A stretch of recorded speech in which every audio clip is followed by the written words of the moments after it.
Right now, we're seeing a notable spike in sentiment around the world, hitting plus 0.31, which is significantly above our historical baseline.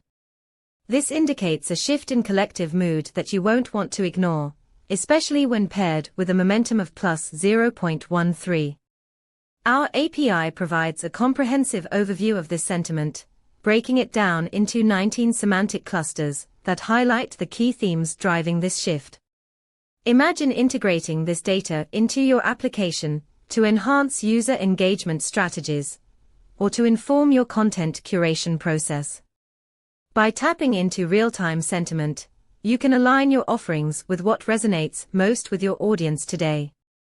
For more details on how to implement this in your projects, check out pulsebit.lojenterprise.com/docs.